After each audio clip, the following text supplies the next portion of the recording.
Amazon वैसे भी रहस्यों से भरा जंगल है। एक ऐसा जंगल जिसे दुनिया का सबसे बड़ा जंगल कहा जाता है, क्योंकि यह अरबों एकड़ में फैला हुआ है।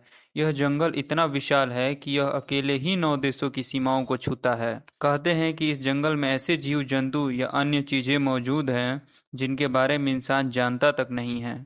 यही वजह है कि इस जंगल में ज्यादा अंदर तक जाने के बारे में इंसान सोचता तक नहीं है। इसी जंगल में मौजूद है एक ऐसी नदी जिसका पानी हमेशा उबलता रहता है।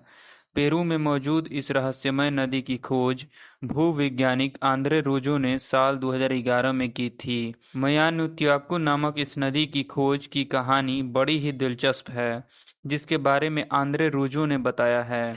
दरअसल बचपन से ही रोजो ने ऐसी काल्पनिक नदियों की कहानियां सुन रखी थी जो उन्हें आश्चर्य से भर देती थी, लेकिन तब उन्हें इस बात का बिल्कुल भी एहसास नहीं था कि एक ऐसी नदी सच में होती है। आंद्रे रोजो के मुताबिक जब वो बड़े हुए तो भी उबलती हुई नदी की कहानी हमेशा उनके दिमाग में रही। वो अक्सर ऐसा सोचते थे कि क्या ऐसा संभव है, या तक कि उन्होंने विश्वविद्यालय के अपने सहयोगियों, तेल गैस और खनन कंपनियों से भी इस बारे में जानना चाहा, लेकिन सबका जवाब ना ही था।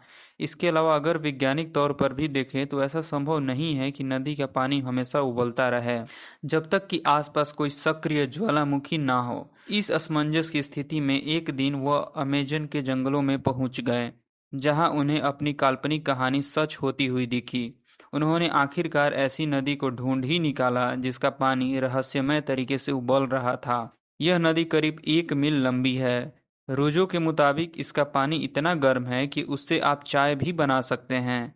आंद्रे रोजो के मुताबिक अगर कोई इंसान या जीव जंतु इस नदी के उबलते हुए पानी में गिर जाए तो उसकी मौत भी हो सकती है। उन्होंने खुद कई छोटे जीवों को पानी में गिरते हुए देखा था जो तुरंत ही मर जाते थे।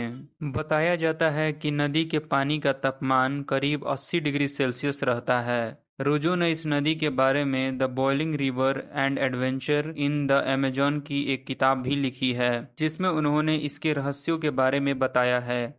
उनके मुताबिक यह नदी प्रकृति का आश्चर्य है जिसका पानी रहस्यमय तरीके से उबल रहा है। इस बारे में वैज्ञानिक रिसर्च कर रहे हैं, लेकिन अब तक यह पता नहीं चल सका है कि इसका पानी क्यों इतना गर्म है।